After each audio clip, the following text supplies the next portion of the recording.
एक समय था जब जनरल जीडी बख्शी ने यह बात कही थी। देखो, look, let me tell you an Afghan proverb. Trust a snake before you trust a harlot. And trust a before you trust a Pakistani. They are swines.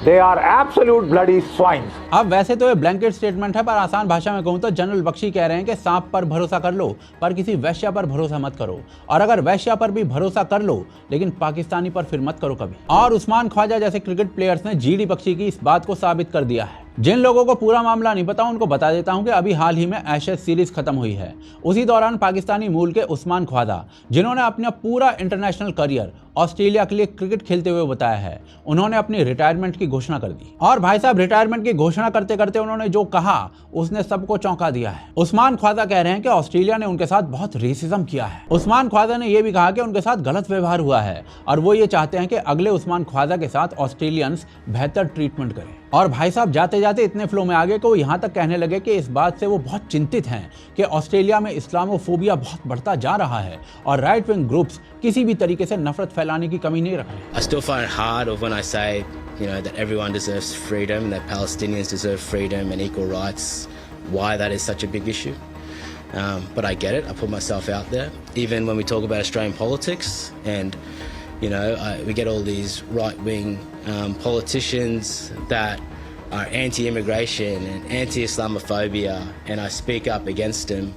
I know people don't love that, but I feel like I have to, because where these guys are trying to divide, create hate, and trying to create animosity in the Australian community. बस फिर क्या था, इस बयान के बाद Australian fans से लेकर ऑस्ट्रेलियन क्रिकेटर्स सब शॉक्ड थे, क्योंकि जिस खिलाड़ी को उन्होंने सालों तक सम्मान दिया उसी खिलाड़ी ने जाते जाते ऐसे आरोप लगा दिए। और भाई साहब, ये रिएक्शन जायज भी है, क्योंकि जब हम उस्मान ख्वाजा के पूरे करियर के रिकॉर्ड को तथ्यों के आधार पर देखें तो उस्मान मियां के सारे दावे जमीन पर ताश के पत्तों की तरह बिखर जाते हैं। चलिए इस बात को मैं आपको थोड़ा सा समझा देता हूँ। उस्मान ख्वाजा का जन्म इस्लामाबाद, पाकिस्तान में हुआ था।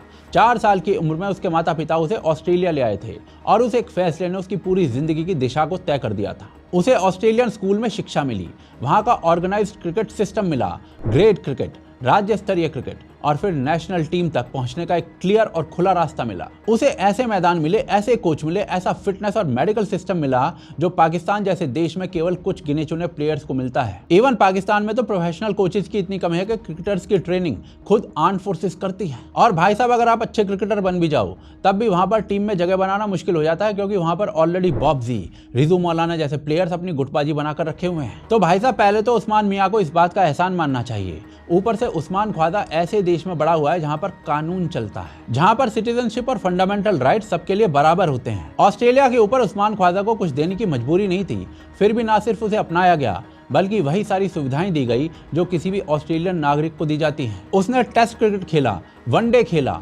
वर्ल्ड कप जीतने वाली टीम का हिस्सा बना, एशेज जैसी हाई प्रेशर सीरीज में देश के लिए खेला। कुल 88 टेस्ट मैच और 40 वनडे किसी भी खिलाड़ी के लिए कोई मामूली आंकड़ा नहीं होते। ऊपर से आप इतिहास देख लीजिए, ऑस्ट्रेलिया जैसे देश में जहां प्रतिस्पर्धा बेहद कठोर होती है, वहां इतने लंबे समय तक टीम में बना रहना आसान काम नहीं होता है। वहां खिलाड़ी की जरा सी फॉर्म खराब हुई तो वो बाहर हो सकते हैं, बेंच पर बैठ सकते हैं, और इस सब के बावजूद उस्मान ख्वाजा को बार बार वापस लाया गया। 2011 में डेब्यू किया, फिर ड्रॉप हुए, फिर से वापसी की, 2015 में फिर से बाहर हो गए, 2016 में फिर से मौका मिला, 2019 के बाद से लगातार बैकिंग चल रही है। भाई साहब ने अपने करियर में इतने सारे लो फेजेस देखे हैं, उसके बावजूद इनको ऑस्ट्रेलियन टीम में बार बार बैकिंग मिली है। इनकी परफॉर्मेंस का आलम यह है कि बांग्लादेश जैसी टीम के सामने इनकी 2 इनिंग्स में ठीक से 1 की एवरेज नहीं आई है। अब देखिए, मैं कोई ये नहीं कह रहा हूँ कि उस्मान कोई बेकार प्लेयर है, बेशक से अच्छा प्लेयर है, पर यह भी सच है कि जितने खराब परफॉर्मेंसेस इसके बल्ले से आए हैं, बावजूद उसके इसको इतनी बैकिंग मिली है जो शायद ही किसी और ऑस्ट्रेलियन क्रिकेटर को मिली होगी। और यह सब किसी रेसिस्ट,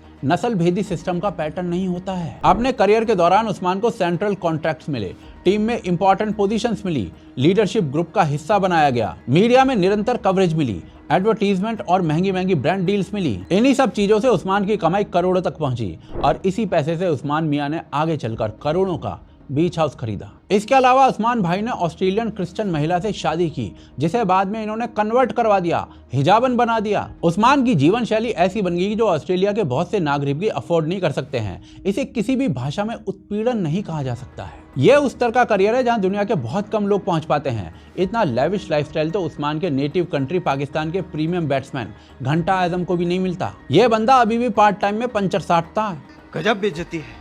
सच कहूं तो अगर इस बंदे का परिवार ऑस्ट्रेलिया नहीं गया होता तो शायद ये संभव है कि आज वो मुरीद के किसी अजहर मसूद के मदरसे में मुजाहिद होता। और 7 मई 2025 को अपनी जिंदगी का आखिरी दृश्य एक ब्रह्मोस मिसाइल को अपनी तरफ आते हुए देख रहा होता। वो तो ऑस्ट्रेलिया में जाकर पूरी जिंदगी बदल गई। इसके बावजूद रिटायरमेंट के बाद उसी कंट्री को धन्यवाद के बजाय शिकायत कर रहा है, नस्ल भेद के ऊपर टिप्पणी कर रहा है, राइट विंग के ऊपर टिप्पणियां कर रहा है और इमिग्रेशन पर उपदेश दे रहा है। अपने आप को ऐसे सिस्टम का शिकार बता रहा है जिसने सालों तक उसको संभाला है, गिरने पर उठाया है और बार बार मौके दिए हैं। पर रियलिटी देखिए कि वही ऑस्ट्रेलियन टीम जो अपने एग्रेशन के लिए जानी जाती है, जो इतनी रूथलेस मानी जाती है, वही ऑस्ट्रेलियन टीम उस्मान ख्वाजा के रिलीजियस फेथ के लिए एक्स्ट्रा संवेदनशीलता दिखाती है। फॉर एग्जाम्पल पैट कमिंस और उनकी पूरी टीम ने एशेज जीत के बाद शैंपेन सेलिब्रेशन नहीं किया क्योंकि वो लोग नहीं चाहते थे कि उस्मान ख्वाजा जरा भी असहज महसूस करें।